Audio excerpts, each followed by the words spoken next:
آج پھر حاجی صاحب کے گھر افطار کی بہت بڑی دعوت تھی۔ بیوی اور بچوں نے قیمتی سوٹ پہن رکھے تھے۔ ان کے گھر پر آنے والے مہمان بھی سب کے سب امیر گھروں سے تعلق رکھتے تھے۔ رمضان کے مہینے میں بھی کسی عورت کے سر پر دوپٹہ نہیں تھا، روزہ بس بھوک پیاس کا ہی نام تھا۔ وہ بھی آج اس لیے رکھا گیا تھا کیونکہ افطار پارٹی تھی۔ بڑے بڑے امیر لوگ اس دعوت میں بلائے گئے تھے، لیکن آپس میں ہونے والی بات صرف فیشن کے بارے میں تھی۔ کچھ ہی دیر میں ایک عورت کو بلایا گیا جو کہ بیان کرنے میں کافی مشہور تھی۔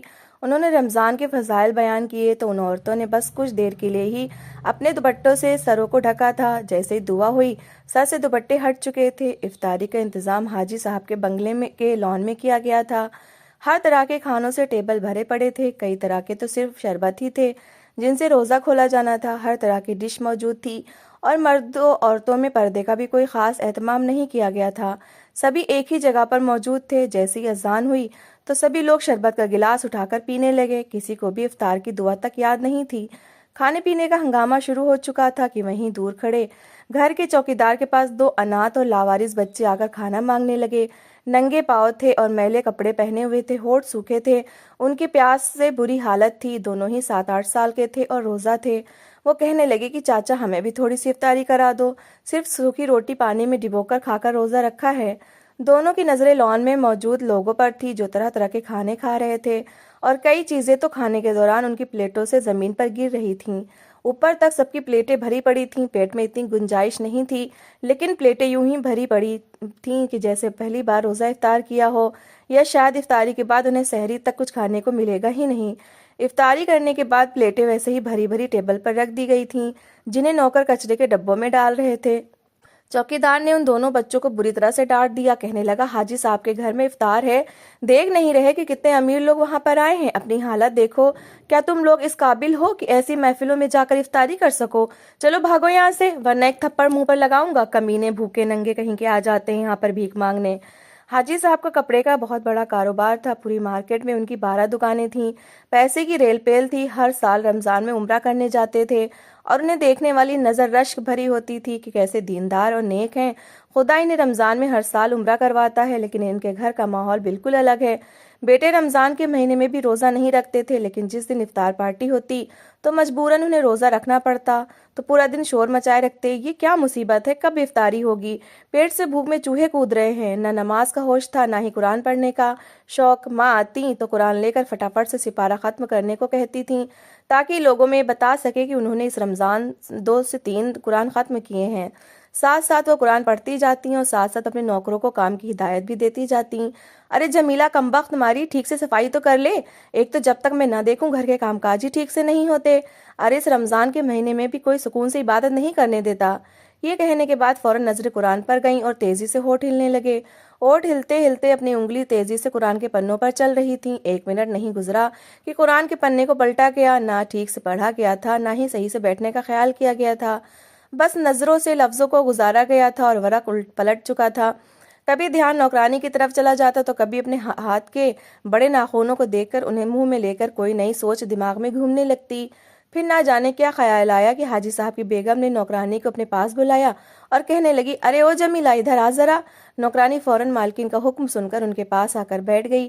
حاجی صاحب کی بیگم نے دائیں بائیں دیکھا کہ کوئی دوسرا نوکر دیکھ تو نہیں رہا، پھر رازداری سے جمیلہ سے کہنے لگی، بات سن، تیرے محلے میں کوئی ایسی عورت ہے جو ہدیہ لے کے کلام پاک پڑھ دے؟ یہ سن کر جمیلہ نے حیرت سے اپنی مالکین کو دیکھا تھا، پھر کہنے لگی، بی بی جی میں سمجھی نہیں آپ کی بات۔ تو وہ کہنے لگی کہ میں تمہیں پیسے دوں گی اور وہ عورت میرے لیے قرآن پاک پڑھ دے گی۔ جمیلہ نے سر کھجایا، پھر کہنے لگی، ایسا کیوں بیگم صاحبہ؟ بیگم صاحبہ کہنے لگی، ارے سمجھا کرنا، الوداع کے موقع پر مجھے سب کو یہ بتانا ہوتا ہے کہ میں نے 3 سے 4 بار قرآن پاک ختم کیا ہے۔ اب اتنا بڑا کلام پاک بھلا اتنی جلدی 3-4 بار ختم ہو سکتا ہے کیا؟